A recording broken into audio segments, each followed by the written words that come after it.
प्रिय भैया बहनों, कक्षा नवम रसायन विज्ञान अध्याय 2 के अंतर्गत आपने शुद्ध एवं अशुद्ध पदार्थ के बारे में अध्ययन किया। तो शुद्ध पदार्थ जब हमने पढ़ा तो शुद्ध पदार्थ दो प्रकार के होते हैं, तत्व एवं यौगिक। तत्व क्या है, पीछे आपने वीडियो में पढ़ लिया है, फिर एक बार रिवीजन करते हैं। ऐसे पदार्थ जो समान प्रकार के परमाणुओं से मिलकर बने होते हैं तत्व कहलाते हैं, जैसे लोहा, तांबा, ऑक्सीजन, हाइड्रोजन, सब तत्व। अब तत्व को दो भागों में बांटा जा सकता है। ऐसे एक तो धातु, दूसरा अधातु। तत्वों को दो कैटेगरी में बांटते हैं, धातु अधातु। कुछ धातु भी होते हैं जो दोनों के बीच का गुण रखते हैं। तो धातु क्या है, अगर हम रासायनिक दृष्टि से देखें तो वे सभी तत्व जो इलेक्ट्रॉन का त्याग कर धनायन बनाते हैं धातु कहलाते हैं। धातुओं के कुछ भौतिक गुण हैं। धातुएं सामान्य ताप पर प्रायः ठोस अवस्था में होती हैं। धातु केवल पारा को छोड़ दें, पारा द्रव अवस्था में पाई जाने वाली धातु है। तो सामान्यतः सभी धातुएं ठोस अवस्था में होती हैं। पारा है, गैलियम है, द्रव में मिलती हैं। धातुएं प्रायः कठोर होती हैं, कुछ धातुएं मुलायम भी होती हैं, सोडियम, मैग्नीशियम आदि। तो धातुएं प्रायः कठोर होती हैं। धातुओं में विशेष प्रकार की चमक, जिसको धात्विक चमक कहते हैं, पाई जाती है। तन्यता का गुण होता है। तन्यता माने अगर हम धातुओं को गर्म करके तानते हैं, खींचते हैं तो तार के रूप में परिवर्तित हो जाते हैं, इसे तन्यता का गुण कहते हैं। घातवर्धनीयता का गुण होता है धातुओं में, यानी धातुओं को अगर हम पीटते हैं हथौड़े से तो ये बिखरती नहीं है, टूटती नहीं है, बल्कि फैलती हैं। इसको घातवर्धनीयता का गुण कहते हैं। धातुएं विद्युत की सुचालक होती हैं, यानी विद्युत और उष्मा दोनों की सुचालक होती हैं। एक सिरे पर विद्युत धारा प्रवाहित करें, दूसरे सिरे पर पहुंचता है, या एक सिरे को गर्म करें, दूसरा सिरा भी गर्म हो जाता है। तो ये सुचालक है विद्युत और उष्मा की। और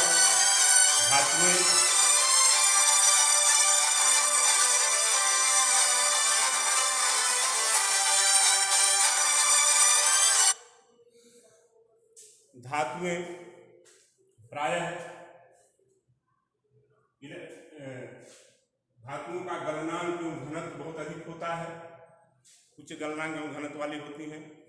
इसके विपरीत अधातु, यह तीनों अवस्थाओं में प्रायः पाए जाते हैं, ठोस, द्रव, गैस तीनों अवस्थाओं में।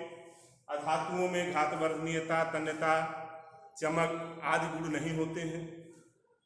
धातुएं प्रायः इलेक्ट्रॉन ग्रहण करके ऋणायन बनाती हैं, इसके विपरीत धातुओं के। और अधातुएं का गलनांक कम होता है, यह मुलायम होती हैं और भंगुर होती हैं। भंगुर माने अगर हम इनको पीटें तो बिखर जाते हैं, जैसे कोयला है, चाक है, तो इनको पीटने पर बिखर जाती हैं। अब धातुओं के प्रमुख उदाहरण हैं, जैसे सोना, तांबा, चांदी, लोहा, ये सब धातुएं हैं।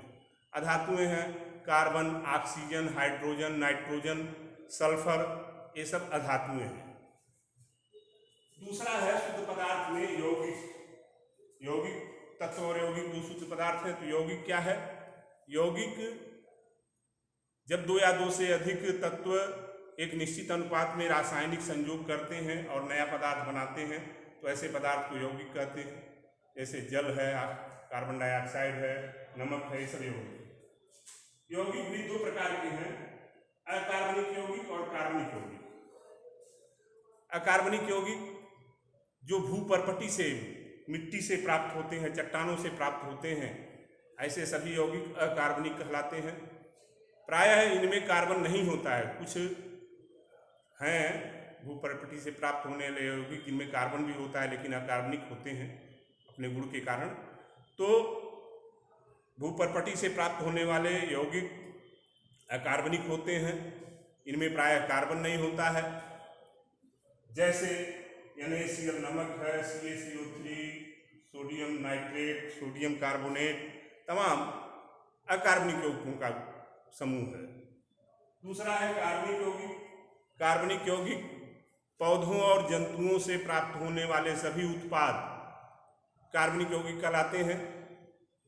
चाहे जंतुओं पौधों में जैसे शर्करा है, यानी कार्बोहाइड्रेट, वसा, विटामिन, खनिज, तमाम प्रकार के एंजाइम, हार्मोन्स, ये सब कार्बनिक पदार्थ हैं। तो कार्बनिक पदार्थ जंतुओं और पौधों में मिलते हैं। इनमें कार्बन तत्व, इन यौगिकों में कार्बन तत्व अवश्य होता है। बिना कार्बन की उपस्थिति के कार्बनिक यौगिक बनते नहीं हैं। जैसे है ग्लूकोज है, इसमें कार्बन है, एथिल अल्कोहल है, इसमें भी कार्बन है, ये सब कार्बनिक यौगिक हैं। तो इस तरह से यह क्या सभी आप हमारे आसपास पाए जाने वाले सभी पदार्थ शुद्ध हैं, इस अध्याय के बारे में हमने चर्चा की, अध्ययन किया, पढ़ा।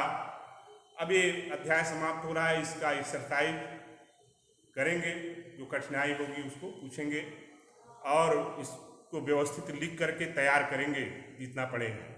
अब हम अगले वीडियो में अगला अध्याय प्रारंभ करेंगे। धन्यवाद।